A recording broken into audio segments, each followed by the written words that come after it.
The quiet hum of machinery filled the observation deck as Kang stood before the large viewport. His four eyes blinked in sequence, a sign of his growing anxiety. The stars of the Sol system glittered against the black canvas of space. This mission was supposed to be simple: make first contact with a developing species that had just discovered radio communication. "Ambassador Kang, final report is ready," said Science Officer Park, her voice soft but firm. She handed him a tablet displaying various charts and images of the third planet. Her purple skin contrasted with the white uniform of the Galactic Council. Kang nodded, taking the tablet. "What is your assessment, Officer Park?" "All data points to a Level 2 civilization. They have basic flight technology, combustion engines, and primitive digital systems." She pointed to a timeline on the screen. "Based on their evolutionary path, they should be at least 3 centuries away from achieving spaceflight. The Council's models are very clear on this." Officer 1, the mission's historian, joined them at the viewport. "Their recorded history shows constant conflict. They seem to focus their resources on warfare rather than scientific advancement." Kang flicked through the images of Earth: blue oceans, green land masses, sprawling cities, and extensive pollution. Nothing suggested advanced technology. The Council's preliminary scans had detected no energy signatures consistent with warp capability or anti-gravity systems. "Prepare the first contact protocols," Kang instructed. "We will establish orbit around their moon and broadcast greeting messages on their radio frequencies. Remember, we must approach with caution. These humans have never encountered non-terrestrial life." The diplomatic vessel Harmony glided through space, its sleek silver hull designed to appear non-threatening. As they passed the gas giant Jupiter, Officer Park's console began to beep. "Sir, I'm detecting multiple objects moving toward us from the inner system," she reported, her fingers dancing across the control panel. "Their speed suggests advanced propulsion systems." "That can't be right," Kang said, moving to her station. "Check your instruments." The main screen flickered to life, showing several metallic craft approaching their position. The vessels were clearly artificial, their design utilitarian yet elegant. Solar panels extended from their sides like wings, and engines glowed blue at their rear. "They're definitely spacecraft," confirmed Technical Officer Bay from his station, "and they're accelerating to match our course." Kang felt his heart chambers quicken. This contradicted everything they knew about human development. "Are you certain these belong to the humans?" Before anyone could answer, a communication request pinged through their system. Officer Park looked to Kang, who nodded his permission. The screen changed to show a human face. The being had 2 eyes, short black hair, and wore a dark uniform, with patches and insignia. "Unidentified vessel, this is Captain Lee of the United Earth Defense Force. Welcome to our solar system. Please identify yourself and state your intentions." The bridge fell silent. The human spoke with calm authority, as if encountering alien vessels was routine. Behind Captain Lee, other humans worked at various stations on what was clearly a command. "Bridge. Activate the translation matrix," Kang whispered to Officer Park. When the system indicated readiness, he straightened his formal robes and addressed the screen. "Greetings, Captain Lee. I am Ambassador Kang of the Galactic Council. We come in peace for the purpose of first contact and cultural exchange." Captain Lee smiled. "We've been hoping the Council would find us eventually. We detected your observation drones in our outer system last year." Kang blinked rapidly in confusion. The observation drones were designed to be undetectable to pre-spaceflight civilizations. "If you'll permit us," continued Captain Lee, "we'd like to escort you to our station near Mars. We've prepared appropriate docking facilities for vessels of your size." The bridge crew exchanged bewildered looks. Officer Wan mouthed the words "docking facilities" with clear disbelief. "That would be acceptable," Kang replied, trying to maintain his diplomatic composure. As the communication ended, he turned to his crew. "This changes everything. The Council's models are wrong." Through the viewport, they watched as the human ships took formation around them. Their design was different from anything in the Council database, a unique blend of functionality and innovation.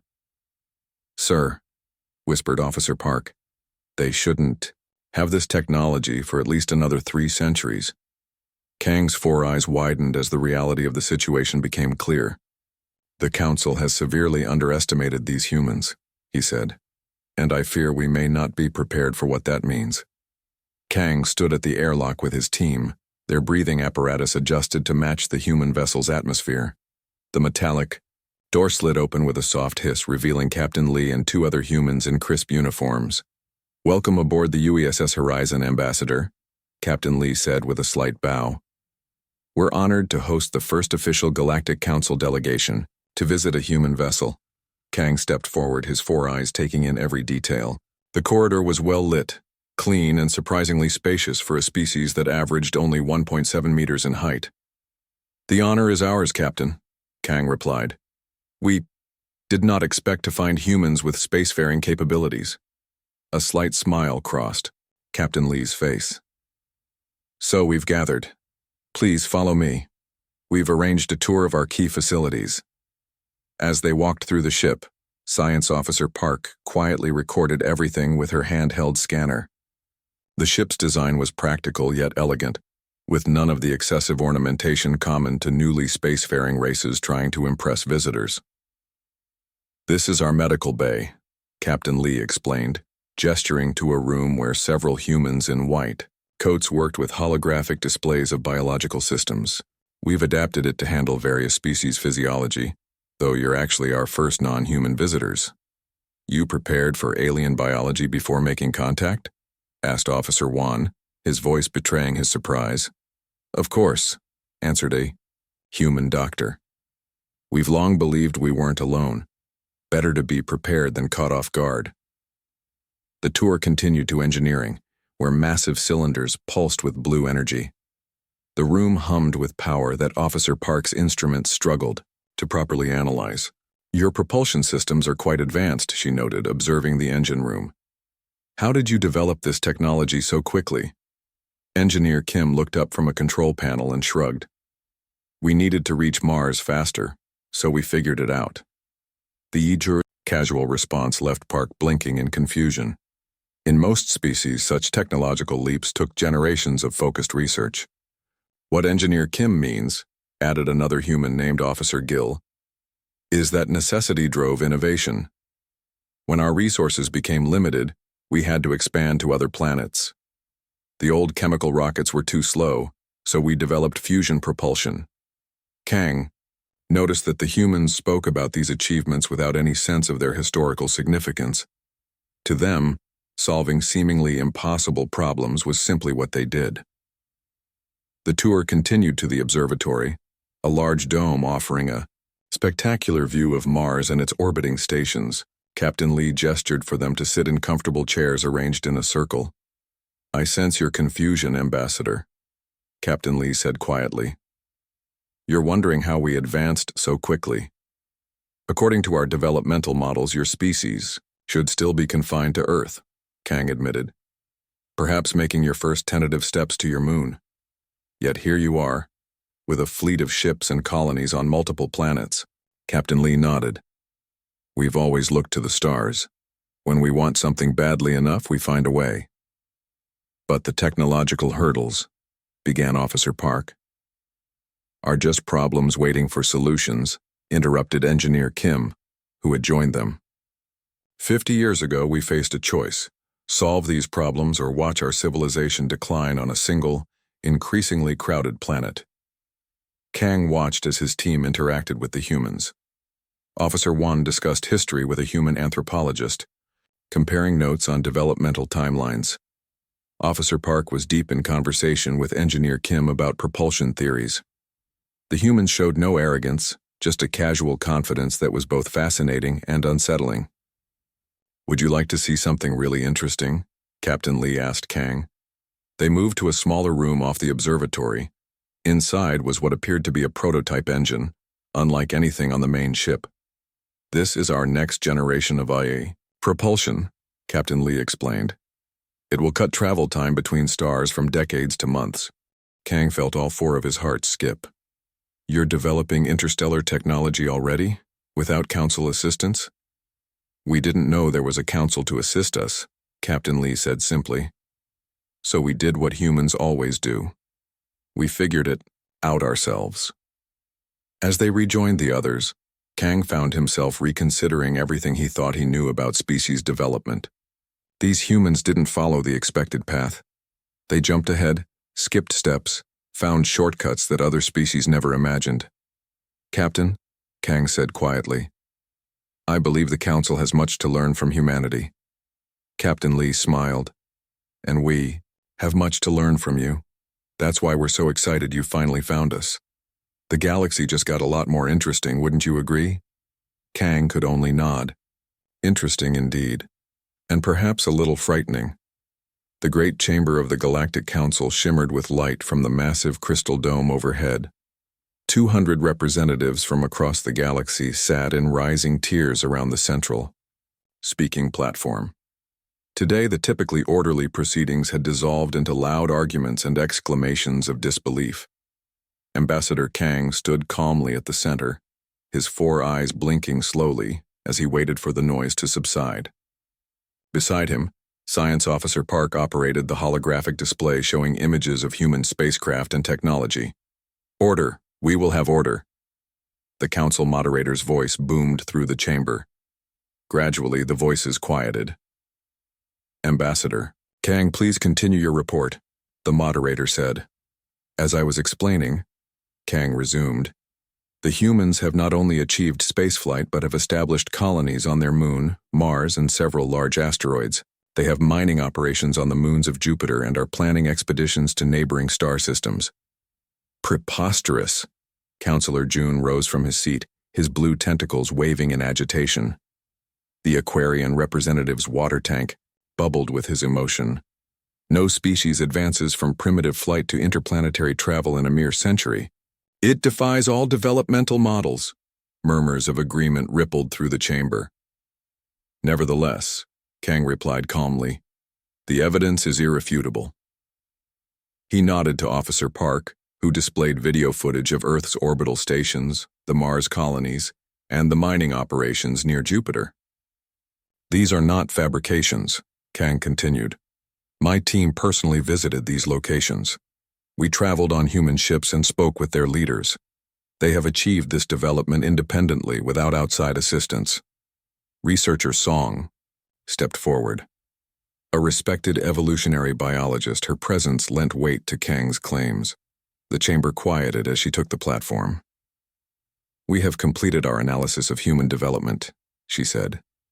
Their progress fits no known pattern. Most species follow predictable advancement curves, with technology developing at consistent rates over thousands of years. She displayed a chart showing the developmental paths of various council species. Humans, however, show remarkable acceleration. She added a new line to the chart, showing a curve that started normally but then shot upward at a steep angle. Their progress accelerated dramatically during periods of conflict. They appear to thrive under pressure, making their greatest advances when faced with resource scarcity or external threats. This is concerning, said Security Director Han, rising from his seat. The tall, thin official's gray skin seemed paler than usual. They're unpredictable. Our behavioral models can't account for their decision-making processes. Han approached the platform, pulling up his own data. Look at their history. They solve problems in ways we would never consider. They take risks that seem illogical. They pursue multiple technological paths simultaneously, rather than following the most efficient route. The chamber filled with worried whispers. Are you suggesting they pose a threat? Asked Councillor Moon, representing the peaceful Lumini. I am suggesting caution, Han replied. A species that advances this quickly could destabilize regional power balances. They don't understand our protocols or traditions. Ambassador Kang raised a hand. If I may, I believe such fears are premature. Yes, humans develop differently than we do, but in my interactions with them, I found them to be curious, cooperative, and eager to join the galactic community. Perhaps, said Elder Choi, the Council's oldest member. The ancient Chronosian rarely spoke, making the chamber fall silent when he rose from his seat. His crystalline body caught the light as he moved slowly to the platform. "I have observed 57 species join our council," Elder Choi said, his voice like rustling leaves. Each brought unique perspectives and abilities. But humans, he paused, examining the images of Earth and its people. Humans represent something we have not seen before. Their cognitive patterns, their problem-solving approaches, their very perception of time and possibility differs from our own. For 3 more days the debate continued. Some council members argued for limiting human expansion until they could be properly assessed. Others saw potential benefits in their unique abilities. Technical experts were astounded by human engineering solutions. Cultural specialists were fascinated by their artistic expressions. Finally, the council reached a decision. The moderator called for silence. After careful consideration, the council classifies humans as a special case species requiring unique diplomatic protocols. A permanent observation team will be established to study and interact with them. Limited technology exchange is approved, but restricted to non-military applications. Elder Choi added a final comment. "We must understand them better. Their unconventional development could be either our greatest ally or our greatest threat, but let us approach with open minds, not fear. The galaxy has survived many changes. Perhaps humans are simply the next great change we must adapt to." As the chamber emptied, Kang found himself wondering what the humans would think of the council's debate. Somehow he suspected they would find it amusing that their simple existence had caused such confusion among the galaxy's oldest civilizations. The Great Hall of the Galactic Council sparkled under the light of 1,000 floating orbs. Representatives from 200 worlds filled the chamber, their varied forms creating a living tapestry of galactic diversity. Some floated in anti-gravity tanks, others stood on mechanical limbs, while some appeared as shimmering energy patterns. All eyes, sensory organs, and perception devices focused on the arrival platform. Ambassador Kang stood at the front of the welcoming committee, his formal robes displaying the colors of diplomatic service. 3 months had passed since his report had shaken the council's understanding of developmental patterns. Now, the first official human delegation would present themselves to the assembled representatives. The announcement chime rang through the hall. Presenting the delegation from Sol System, planet Earth, and its colonies. 5 humans entered the A hall. They walked with confident steps, showing no signs of discomfort in the carefully balanced atmosphere that accommodated dozens of different species' needs. At their head was Ambassador Yoon, a woman of medium height wearing a simple but elegant blue uniform. Ambassador Yoon stepped onto the ceremonial platform with a warm smile that immediately captivated several species.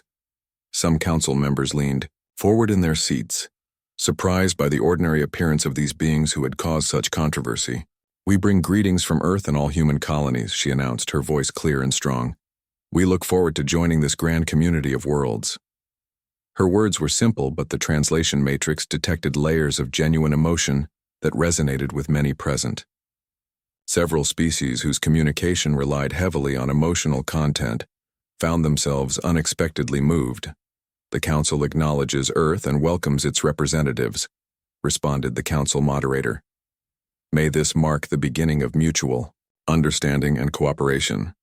The formal ceremony concluded, but the real work of cultural exchange had only begun. Kang found himself assigned as the primary liaison to the human delegation, a role he approached with both curiosity and caution. In the following days, the humans established themselves in the Council's diplomatic quarter. Unlike many new species, who remained clustered together, the humans immediately began exploring, making connections, and engaging with representatives from diverse worlds. 1 week after their arrival, Chef Bayek from the human delegation organized a culinary exchange. The large dining hall filled with curious council members eager to experience Earth cuisine. Chef Bayek had somehow acquired ingredients from Earth and prepared dozens of dishes representing different regions. "Food connects us all," Chef Beck explained as he served a spicy soup to a group of amphibious delegates. "Every intelligent species needs to eat. Sharing meals builds understanding." Kang observed with fascination as species with vastly different biological needs found something to appreciate in the human offerings. Even the methane-breathing Duraxians, who couldn't consume the food directly, used sensory equipment to analyze the flavors and express delight at the complexity they discovered. Fascinating approach to biochemical compatibility, noted Science Officer Park, who stood beside Kang. They researched which of their foods could be safely consumed by different species. Very thorough. And very strategic, Kang replied. Notice how Ambassador Yoon is building personal connections rather than focusing on formal protocols. Across the room, Science Attaché Choi was surrounded by council researchers explaining human problem-solving methods using simple puzzles he had brought. We call it thinking outside the box, he explained, demonstrating how a seemingly impossible puzzle could be solved by questioning its basic constraints. Sometimes the most direct approach isn't visible until you change your perspective. The Mentarian researchers, renowned for their logical thinking, seemed particularly intrigued by this approach. Their crystalline faces reflected confusion, then understanding, then excitement as they grasped the concept. Days turned into weeks. Kang found himself increasingly drawn to human company. They were full of contradictions. They could discuss peace initiatives in one breath and military strategy in the next. They approached problems with both cool logic and passionate intuition. They formed deep emotional bonds quickly, yet remained pragmatic about diplomatic necessities. You seem comfortable with us, Ambassador Yoon said to Kang one evening as they watched the 3 moons of the Council world rise over the horizon. I find humans refreshing, Kang admitted. Most species we encounter are predictable in their development and outlook. You are not. Ambassador Yoon laughed. On Earth we have a saying, it takes all kinds to make a world. Perhaps the same is true for a galaxy. Kang's 4 eyes blinked in sequence, a sign of thoughtful agreement. Despite their bewildering contradictions, simultaneously peaceful, and warlike, logical, and emotional, he recognized their potential value to galactic society. The humans didn't fit any existing category, and that might be exactly what the ancient council needed, a fresh perspective on possibilities they had never considered. The emergency alarms blared throughout the Galactic Council headquarters. Red lights flashed in every corridor as beings of all species rushed to safety. Ambassador Kang hurried toward the Central Command Center, his 4 hearts beating rapidly. The attack had come without warning. Ancient ships, dormant for thousands of years at the galaxy's edge, had suddenly awakened. In just 3 days, they had destroyed 2 outer council worlds and damaged 5 more. Billions of lives were at risk. When Kang entered the command center, he found it filled with the council's highest military leaders. Their faces showed fear and defeat. The Proxima Defense Station will be the next target, Defense Director Seo was saying. Our sensors indicate a fleet of enemy vessels approaching. How many? Asked Council Elder Choi. 27 ships, each larger than our biggest battlecruiser, Seo replied. Their weapons cut through our shields as if they weren't there. The room fell silent. Proxima Station protected the approach to the Council's core worlds. If it fell, nothing would stop the ancient enemy from reaching the heart of galactic civilization. What about our new phase shift torpedoes? Suggested a general from the Meridian system. Already tried, Seo said. They adapted within minutes. Captain Min, who had arrived with the human delegation 3 months earlier, stood quietly at the back of the room. She had been observing the tactical displays with intense focus. May I speak? She finally asked. All eyes turned to the human. Some looked hopeful, others doubtful. We've analyzed their attack patterns, she said, stepping forward. She activated her datapad and projected a simulation into the room's holographic system. Their ships use a frequency-modulated shield system that adapts to our weapons. But there's a pattern to the adaptation. The simulation showed enemy ships surrounded by layers of colored energy. We can modify our deflector shields to create a cascading resonance effect, Min continued. If we adjust our shields to emit precisely calibrated energy pulses, we can force their shields to create a feedback loop. Defense Director Seo scoffed. That's theoretically impossible. Shield harmonics don't work that way.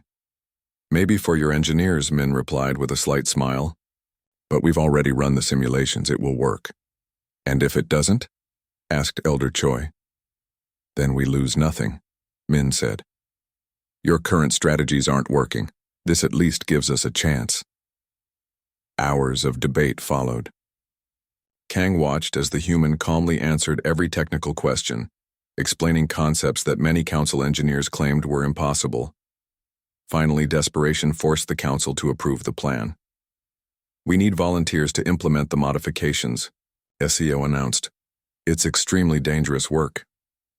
Every human in the command center stepped forward. They were joined by engineers from a dozen other species. The next day, a combined fleet of council ships, many newly modified according to Captain Min's specifications, took position near Proxima Station. The human ships integrated seamlessly with the council fleet, their captains accepting positions within the battle group. When the enemy arrived, the battle began immediately. Council ships projected their modified shield frequencies in careful sequence. At first, nothing seemed to happen. Then suddenly, 3 enemy vessels flared with energy overloads. Their shields collapsed, and precision strikes from council ships destroyed them. The remaining enemy vessels changed tactics, but the human-designed system adapted faster. Within hours, the attackers retreated, leaving behind the wreckage of half their fleet. 3 months later, after a series of similar victories, the ancient enemy was pushed back to the galaxy's edge and contained. The council world celebrated their survival, and humans were at the center of the celebration. Kang stood in the observation lounge of the newly commissioned joint defense vessel Harmony. The ship represented the best of council and human technology, built in record time using production methods suggested by human engineers. Beside him, Fleet Commander Shin surveyed the integrated crew of humans and aliens working seamlessly together on the bridge below. I still don't understand how your species advanced so quickly, Kang admitted, watching a human officer helping a Viridian technician with shield calibrations. Shin smiled. Perhaps that's our greatest strength. We don't accept limitations that others consider fixed. When someone says something is impossible, you take it as a challenge, Kang finished. Exactly. Shin nodded, watching as the stars streaked past. And we've only just begun to show you what's possible. Outside the viewport, the Harmony accelerated to faster-than-light speed, its human-designed engines pushing boundaries that the Council had thought fixed for millennia. The ship carried representatives from 50 worlds on a mission to establish a new outpost beyond the Council's traditional borders. Kang realized that the galaxy would never be the same again. The arrival of humans had changed everything, not because they were more advanced or stronger, but because they saw possibilities where others saw only limitations. And that, Kang thought, might be the greatest gift any species could bring to the stars.